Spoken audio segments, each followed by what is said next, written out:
আজ হঠাৎ করেই বের হয়ে পড়লাম। কোথায় যাচ্ছি জানেন? আজকের গন্তব্য লুলুর সুপার মার্কেট।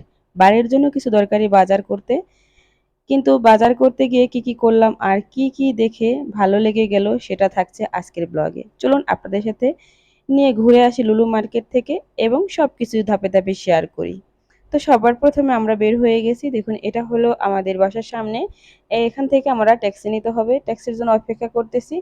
এই জায়গাটা খুবই সুন্দর। দেখুন এই জায়গাটা আমি আগেও বলেছি, এই জায়গাটা অনেক সুন্দর লাগে রাতের বেলা হলে তো। আর এই বাহিরের রাষ্ট্রে রাত হলেই বেশি জকজমক। রাতের বেলা লাইটিং এর জন্য বেশি ভালো লাগে, কিন্তু দিনের বেলা আমার কাছে একদমই ভালো লাগে না। তো চারপাশে একটু ভিডিও করতেছি। দেখুন ওই বিল্ডিংটা অনেক সুন্দর লাগছে, সামনে ওই রাস্তা।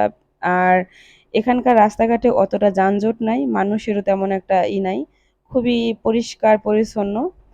তো আমাদের দেশের তুলনায় অনেক ভালো এখানকার রাস্তাঘাটগুলো। আমাদের দেশেও এখন অনেক উন্নত হয়েছে, তবে আমাদের দেশের একটাই উন্নত হয় না, সেটা হলো পরিষ্কার। রাস্তাঘাটের আশেপাশে অনেক ময়লা নোংরা, তো ওই বাহিরের দেশে এগুলো দেখা যায় না। এই একটা জিনিস আমার কাছে ভালো লাগে। তবে এই দেশে প্রচুর গরম। এখন যে রাত ৮টা বাজে, এখনো প্রচুর গরম, মনে হইতেছে যে তাপ, এত গরম। আর বাতাসটা, সেই বাতাসটাও অনেক গরম। আর ওমানে এমনিতেই তাপমাত্রা বেশি। আমার এখানকার গরম একদম সহ্য হয় না, আমি তো বেশি একটা বাইরে বেরোই না, সারাক্ষণ ঘরের ভিতরেই থাকি। তো দেখুন আমরা এখানে এখনো ওইদিকে সিগন্যাল পড়ছে, এই জন্য গাড়ি এদিক থেকে আসতেছে না। ওই দিক থেকে গাড়ি ট্যাক্সিগুলো আসবে। তো আমাদের ট্যাক্সি দেখি আমরা কতক্ষণ পরে আসে আপনাদের সাথে একটু মানে দেখানোর চেষ্টা করতেছি। গাড়ি একটার পর একটা আসে আর চলে যায় আমাদের জন্য। আর ট্যাক্সিগুলা আমাদের দেখলেই মানে ওরা খারাপে মানে এটা আমাদের মানে হাত উঁচাও করতে হয় না, এখানকে ওরাই সিগন্যাল দিয়ে হারিয়ে যায়। তো সেজন্য আমরা আর বেশি করতেছি না, এখানে দাঁড়ায় দাঁড়ায় আমি ভিডিও করতেছি আর আমার হাজবেন্ড মানে দেখতেছে কোন দিক থেকে আসে। এইদিকে দুইটা রোড আছে, পিছনের দিক থেকে যে গাড়ি আসবে, তিন দিক থেকে তিনটা রোড। তো ওই তিনটা রোডের একটা রোডের মেইন রোড যেটা সোজা গেছে ওইটাই সিগন্যাল আছে। সিগন্যালের জন্য ট্যাক্সিগুলো এখানে থেমে আছে আর কি, পরে একটু পরে আসবে।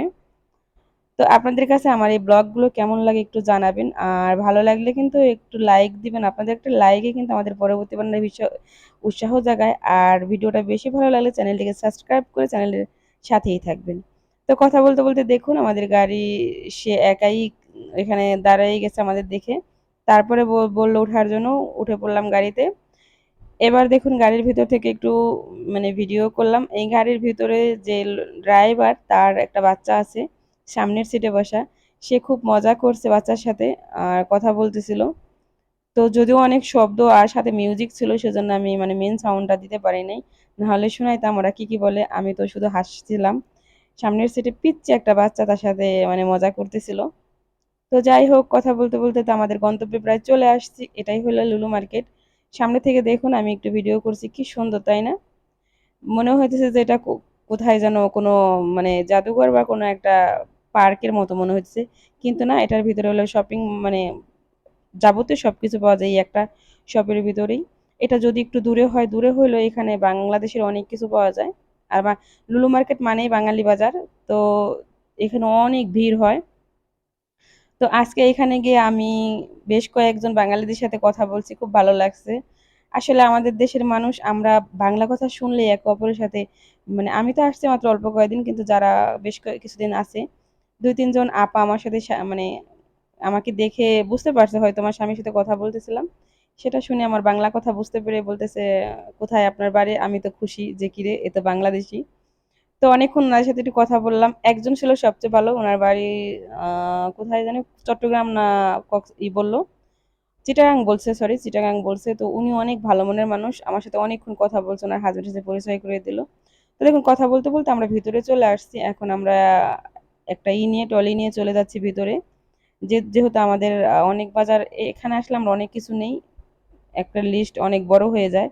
কারণ এখানে আসলে আমরা প্রায় মাসের যে জিনিসগুলো লাগে ওইগুলো একবারে নিয়ে নেই। আর পাশে যেটা আছে ওইটা থেকে আমরা মানে মাঝে মাঝে যায় যা লাগে ওটাই আনি আর কি। তো দেখুন এখানে এমন কিছু নাই যে নাই, এক সাইডে এক এক রকমের আইটেম। তো যেটা শেষ হচ্ছে ওটা আবার ওরা আনছে, আর যেটা ডেট ফেল হয়ে গেছে ওটা আবার নিয়ে নিতেছে। আমাদের দেশে তো ডেট ফেলাগুলা আবার ডেট দিয়ে বিক্রি করে, এখানে ডেট ফেল যেটা হয় ওটা আর এখানে রাখে না, ওরা ফেলে দেয়, এরকম সিস্টেম এই দেশে নাই। তো প্রত্যেকটা জিনিসেরই আমার এটা ভালো লাগতেছিল। আমি রুটি মানে রুটির এখানে যাই দেখি যে কি ওনরা একটা একটা করে চেক করতেছে কোনটা ডেট ওভার হয়ে গেছে। তো এইখানে আমরা তেল দেখতেছিলাম যে কোনটা ভালো, আমাদের রান্নার তেল লাগবে সেজন্য একটা একটা করে আমার হাজবেন্ড দেখছিল কোনটার প্রাইস কত আর কোনটা কোন কোম্পানির। সে আবার সব জিনিস কোম্পানি দেখে কিনে, সব কোম্পানিটা সে নেয় না। তো তারপরে এদিকে দেখুন অনেক মানুষ, আর এটা প্রচুর। এখন তো প্রায় 8:30 বাজে আমি ভিতরে ঢুকছি, আমরা বেরোতে বেরোতে প্রায় 11:30 বেজে গেছিল। তো 10টার পরে যে পরিমাণ ভিড় হয়েছিল, আর ওই দেখুন ওইগুলা বাচ্চা যাদের আছে তাদের ওইগুলোর মধ্যে বাচ্চা বসায় তারপরে মানে ঠেলা ঠেলে।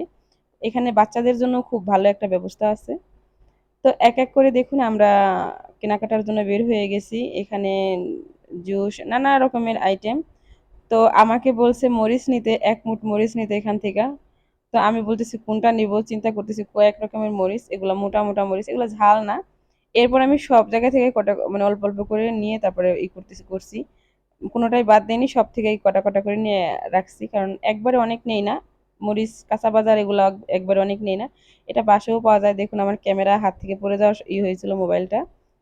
তো তারপরে চলে গেলাম ক্যাপসিকামের ওইখানে। তো এখান থেকে ক্যাপসিকাম নিলাম। আমি 2টা ক্যাপসিকাম নিয়েছি মাত্র। তারপর টমেটো, টমেটো একটু বেশি নিতে হয় কারণ টমেটো সালাদ বা অন্যান্য সব খাবারে টমেটো খায় আমার হাজবেন্ড প্রচুর। তো সেজন্য টমেটো নিতে যায় আমি, পরে আমি 2-3টা ভরছি, পরে ওই নিচে। এখানকার টমেটোগুলো তেমন একটা ভালো না, পরে আবার নতুন টমেটো আনছে, পরে আমরা তখন নিছি। এরপরে এখান থেকে একটা চাল কুমড়ো নিলাম, মানে যেটা মন চাইছে ওটাই নিতেছি। আর এই দেখুন এটা তো আপনাদের সাথে না দেখাই পারতেছি না, এটা হলো পটল। বুঝছেন এটা কেমন পটল, ইন্ডিয়ান আমরা যে আম, নোংরা জিনিসটা আমরা খাই না, তেলাকুচের পাতা না, তার সাথে এরকম একটা ফল হয় সেটা আমরা খাই না। তার কি দাম, 2 রিয়াল কত দেখছেন, প্রায় 2 রিয়াল, বাংলার প্রায় 650 টাকা ওটার দাম। এই এই যে যা আমরা দেশে খাই না তার দাম 650 টাকা করে কিলো। 1 রিয়াল 890 পয়সা, প্রায় 600 টাকা করে কিলো পড়ছে ওটার। আর বাংলাদেশি এটা বাংলাদেশে বেশি নেই, অল্প কিছু আছে। আর এই হ্যাঁ, এটা বরবটি সুন্দর দেখুন আছে। এগুলো একদমই আমার কাছে পছন্দ হয় না, এটা কোনো মজাই না। কি কি জিনিসের ও কি নিচে দাম দিয়ে নিচেটা দিই, রাখছে। ওই সাইডে, আর এই ওই সাইডেটা। কাঁকরোলের যে প্রচুর দাম এখানে। তো তারপর চলে গেলাম, কাঁকরোল আমি নেই কারণ এত দামের কাঁকরোল। আর এই কাঁকরোল আমার কাছে তেমন পছন্দ না, আমার হাজবেন্ড অনেক পছন্দ। তবে কাঁকরোল আমাদের বাড়িতে যে ফ্রেশ কাঁকরোল, ওই হিসেবে এখানকার কাঁকরোল একটুও ভালো না। তো তারপরে আমরা আঙ্গুর ফল পছন্দ করতেছিলাম, যেটা ধরে ওটার ভিতরে একটা না একটা পচা বেরোয়, পরে বাঁচতে বাঁচতে একটা পেয়েছি ফ্রেশ। এরপরে এখানে চলে আসছে আনার নিবে সে, প্রথমে আনার পচাটা ধরছে। নেওয়ার সময় সে বাঁচতেছিল কোনটা সে আমি বলি ফাটাতা নষ্ট, আর সে বলে ফাটাতা নাকি ভালো। তো সে তার মতো করে দেখেন আনার বেছে ড্রাগন বেছে 2 রিয়াল, নিতেছিল কোনটা নিবে। দুই তারপর রিয়াল আমি খাইছে আবার না। ড্রাগনের দিকে আগায় গেলাম, আবার প্রাইজও দেখতেছিলাম যে কোনটার প্রাইস কত। ওই তবে বাড়ির এই গুলা এত বড় প্রবাসে যারা থাকেন তারা কাঁচা এরকম বাজার এরকম। মানে দেখুন একটা দুই নেবেন? রিয়াল 290 পয়সা এই ড্রাগনের দাম, যার দাম বাংলাদেশি প্রায় 700 থেকে 750 টাকা কিলো এটা। তো যাই হোক একটা আমি নিছি এখান থেকে, বড় একটা ড্রাগনই নিছি, বেশি নেই নাই কারণ এত দাম। আর কিছু কিছু করে ফল এখান থেকে নিতেছিলাম, আর ভাবতেছিলাম এর থেকে আমাদের দেশেই ভালো, এখানকার থেকে দেশে অনেক দাম কম আছে। এখানকার অনেক রকমের ফল পাওয়া যায় দেশে, হয়তো যদিও কম পাওয়া যায় তারপরেও দেশের ফলগুলা ভালো। আর এই যে একটা এটা, এটা একদম নরম হয়ে গেছিল এই ফলটা। তো আমার এই ভিডিওটা কেমন লাগতেছে অবশ্যই জানাবেন। আর এরকম এগুলা কি দেশে আপনারা কে কে কিনেন, আর আমাদের দেশে এখন কত করে প্রাইস চলে। এখানে প্রচুর প্রচুর দাম, এখানে কাঁচা সবজি কিনতে গেলে ফতুর হয়ে যাওয়া লাগবে আপনার। এখানে বিদেশ মানেই শুধু খাও গোস্ত, এখানে মুরগি আর গোস মোস এগুলা খেতে হয় বেশিরভাগ, না হলে এই সবজি কিনতে গেলে মানুষ একদম গরিব হয়ে যাবে বেশি। আর আমরা বাঙালি, আমরা তো সবজি ছাড়া ভাত খেতে দিবে না, বিশেষ করে আমি। আমার তো সবজি ছাড়া একদমই ভালো লাগে না, আমি সবজি ছাড়া ভাত খেতে পারি না। মাছ গোস মানে মাছ খাইতে পারি, যাই হোক গোস দিয়ে আমি একদম খাইতে পারি না। এখান থেকে দেখুন আমগুলো দেখতেছিলাম যে বড় বড় একটা আম, আমি একটা আম নিয়েছি এখান থেকে। মানে আমরা দুজন মানুষ যেহেতু সবকিছু কম কম নিয়েছি। আমের দাম ছিল 890 পয়সা করে, 1 রিয়াল ছিল না, প্রায় 250 থেকে 300 টাকা হতে পারে। আমের দাম 250 টাকা করে হতে পারে। 1 রিয়ালে 333 টাকা হয় বাংলার, এখানকার 1 রিয়ালে। তো এখানে কোনো কিছুই মানে যাই কিনতে যাবেন 1 রিয়াল 1.5 রিয়াল, মানে এর নিচে কিছু পাওয়া যায় না, প্রচুর দাম।